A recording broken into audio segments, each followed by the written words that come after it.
आज हम समाजवाद और संप्रभुता की चर्चा करेंगे, खास तौर पर संवैधानिक गतिशीलता के संदर्भ में। तो जहाँ तक समाजवाद का प्रश्न है, साथ में संप्रभुता का, ये दोनों किसी राष्ट्र के प्रेरक विचार में केंद्र बिंदु के रूप में होने चाहिए।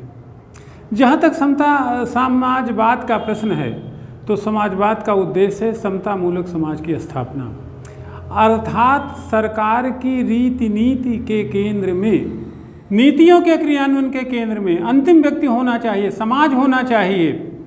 लोक कल्याणकारी राज्य की स्थापना का उद्देश्य पूरा होना चाहिए, अर्थात सरकार अपनी नीतियों का अनुपालन, नीतियों का निर्माण इस तरीके से करेगा कि जन जन लाभ में रहे। जहां अधोलिखित उद्देश्य अनिवार्य रूप से समाहित होने चाहिए, जातिवार, क्षेत्रवार, लिंगवार, धर्मवार असमानता मिट चुकी हो, असमानता का अंत हो, समाज में समानता का प्रेरक वातावरण हो, अस्पृश्यता मिटी हुई हो, प्रति व्यक्ति आय और राष्ट्रीय आय में वृद्धि हो, रोजगार के पूर्ण और प्रभुत अवसर उपलब्ध हों, आत्मनिर्भरता अटेन हो चुकी हो, समाज आत्मनिर्भर हो, ऐसे ही समाज को समाजवादी समाज आप कह सकते हैं।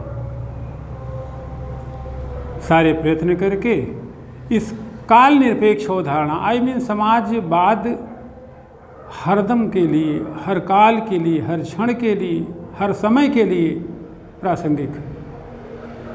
ये राष्ट्र के वैचारिक केंद्र में होना चाहिए, ताकि राष्ट्र समृद्धिपूर्ण विकास कर सके और प्रगति और विकास के विभिन्न सोपान को तय कर सके।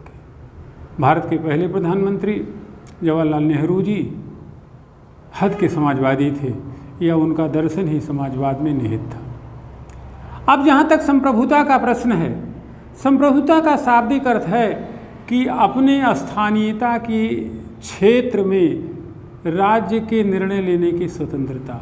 विदित है कि राज्य जो अनुच्छेद 12 में परिभाषित है, या सामान्य तौर पर राज्य को एक विधिक निकाय बताया गया है, जो कानून बनाता है और कानून का प्रवर्तन कराता है। तो वह राज्य जो जन, भूक्षेत्र और संप्रभुता से बना हुआ है, वो अपने लोगों के लिए सपाट और स्पष्ट निर्णय लेने में स्वतंत्र हो, इसी कहा जाता है संप्रभुता।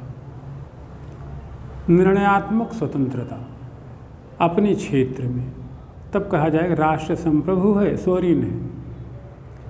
किंतु आज के कालखंड में, आज के समय में आप देख रहे हैं कि समाजवाद और संप्रभुता शब्द जो भारतीय संविधान की प्रस्तावना में लिखे हुए हैं, अपनी अर्थवत्ता खो रहे हैं।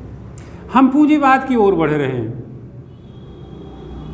हमारे हर आयोजन लाभपरक हैं, जबकि समाजवाद कल्याण की बात करता है।